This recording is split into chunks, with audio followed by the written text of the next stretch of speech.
In the skies above San Francisco, Iron Man flies high above. The hero has been inverted in the major Marvel event called Axis. As a result of these changes, Iron Man has given the people of the city a new app called Extremis 3.0, which allows anyone to be beautiful, young, and healthy. 1 week later, a villain named Teen Abomination is attacking the city, but Iron Man and She-Hulk are on the scene to stop him. The young villain is able to knock Iron Man's head off, but Tony reveals he's not really in the suit right now. Tony explains that the villain is beneath him and is not worth his time. Teen Abomination claims he was just trying to get Tony's attention, but Tony replies that the young man failed and knocks him out. She-Hulk questions Iron Man as to whether hitting the teen so hard was necessary, but Iron Man quickly dismisses her and leaves the heroine to clean up duty. At his headquarters, Tony is hosting a lavish party, but Pepper Potts arrives and says they need to have a talk. Inside, Pepper notices Tony is drinking again. He shows her his new armor, which uses components extracted from a symbiote. This behavior is deeply worrying to Pepper, who informs him that his Extremis app has led to ugly class warfare across the city. Iron Man understands the problem, but he feels it has already been solved. Pepper hears cries from outside, and everyone at the party is suddenly reverted back to normal. She demands an explanation, but as Iron Man explains, she sees what is happening on a dropped cell phone. The free trial period of Extremis 3.0 has expired, and now the app requires a $100 daily fee to remain active. Tony knows that people will become desperate to keep the app active, and he wants to watch this chaos unfold. Later, Pepper is in a dark room, meeting with an unseen stranger. Tony always told her that his biggest fear wasn't that the wrong people will get their hands on his material things, but rather his own mind. Though she brushed this off as part of his ego, she realizes that this nightmare scenario has happened, and that they need to activate the appropriate contingency measure. The stranger agrees, and reassures Pepper that this is what they've been planning for. In the streets of San Francisco, Daredevil struggles to keep the peace in a city gone mad. He travels to Stark's headquarters on Alcatraz Island to confront the Avenger, and winds up being thrown off the island by an angry Tony Stark. The next day, Tony holds an event where people can get 24 hours of free access to Extremis simply by being in proximity to Iron Man. At the event, a man confronts Tony. He has fought addiction for years, but his son never fell to the same problems. Then Iron Man turned him into an addict overnight. The man calls Tony a monster, pulls out his gun, and shoots him in the face. But Tony is completely unharmed thanks to a transparent shield made with something called graphene. He grabs his would-be attacker and flies them both high above the street. Tony says that he can forgive being shot in the head. No harm done there. But the man attacked Extremis in public, and Iron Man won't allow this to go unfixed.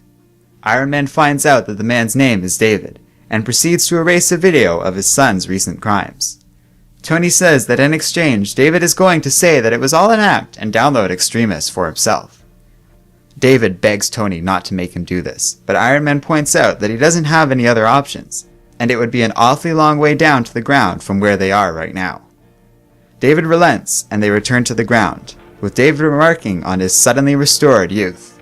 But one person in the crowd was able to hear this entire conversation, and now Matt Murdock is sure that Iron Man must be stopped. Daredevil manages to infiltrate Tony's home, but Matt is suspicious as this was far too easy. Tony doesn't let his guard down, but Matt is able to walk out with the sleeping Avenger without incident. Iron Man wakes up, confined, in the dark, and disconnected from technology by a small EMP.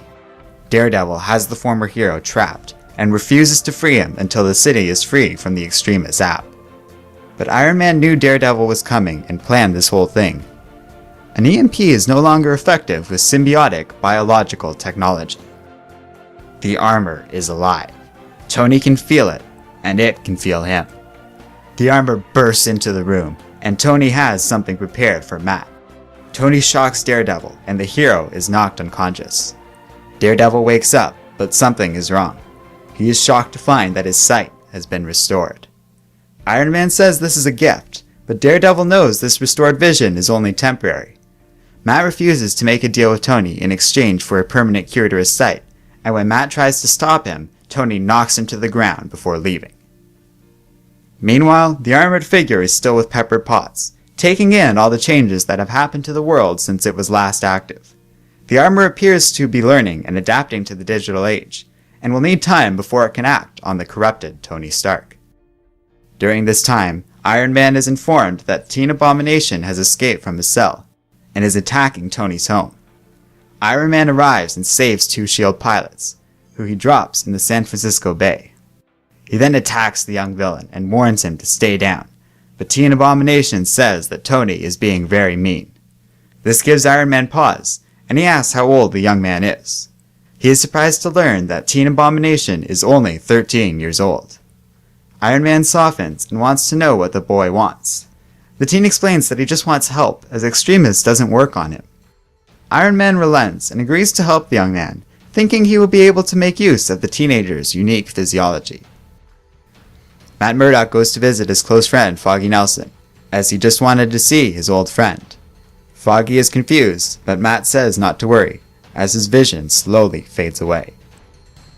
The hero will be making no deals with Tony Stark. Iron Man then appears on a local television show called Wake Up San Francisco to talk about the Extremis app. Tony says he is concerned about the rising crime rates in the city, as demand for the app is increasing. He is happy to announce that this won't be a problem anymore, with a new Stark security system officially online today throughout the entire city. A fleet of drones have been deployed, which can accurately identify anyone who has ever touched a phone or tablet. These drones will efficiently and effectively bring order to the city. On a rooftop, Daredevil angrily destroys an approaching drone. Another drone flies up to Matt, gives him a warning, and informs him that a bill will be sent to his home for destruction of Stark property. Iron Man has to leave the show, as S.H.I.E.L.D. is attempting to arrest Teen Abomination. The Avenger arrives and informs S.H.I.E.L.D. they are trespassing. Maria Hill tries to explain that the teenager is wanted, but Iron Man states that he already had a team of lawyers rescind the arrest warrant last night. S.H.I.E.L.D. leaves and Iron Man talks with the teenager. Tony learns that the young man's name is Jamie before sending him downstairs as company is arriving. Daredevil enters the room but is in no mood for pleasantries. Matt tells Tony that he heard the trigger. Extremis is a virus, and you can't transmit a virus electronically. The app is a lie. It just contains an inaudible digital trigger that activates a virus already in the people of San Francisco, which Tony must have put in the water supply. When Daredevil threatens to contact the EPA, Teen Abomination overhears this, and wanting to protect Tony, attacks Daredevil and knocks him out of the building. But Iron Man doesn't want Matt to go anywhere, and orders his armor to grab the hero mid-air. With Daredevil encased in the armor, he is trapped. Inside, Iron Man realizes that Matt is not going to compromise or keep quiet, so instead he wipes Daredevil's mind of everything that recently happened. Matt wakes up at the hospital, unable to remember a thing. Tony says that he's going to be alright, but was in a bad accident and will need to be closely monitored for the next few weeks. Of course, as his friend, Iron Man doesn't mind covering the expense.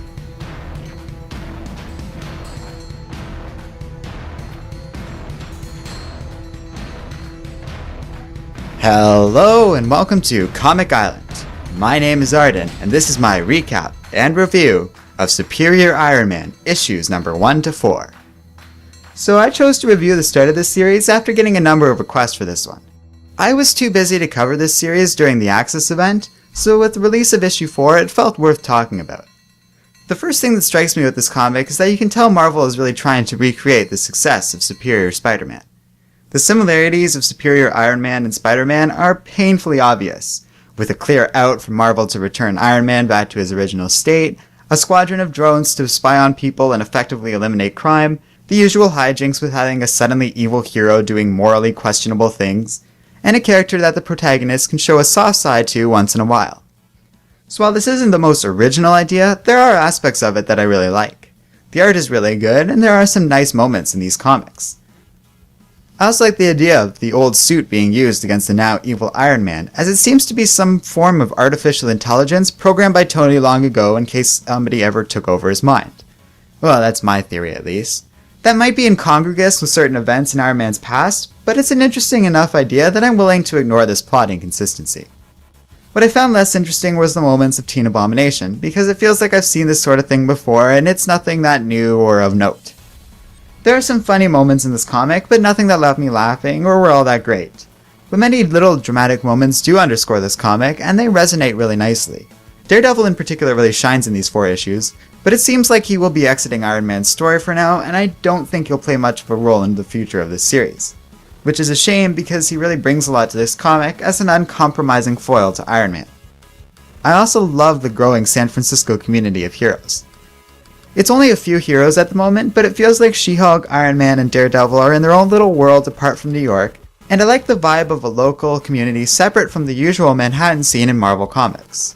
They did this sort of thing before with the X-Men, and I really like the idea. It creates a feeling of a more embellished world within Marvel, and it really works for me. Another strong point in this series is the new Iron Man suit.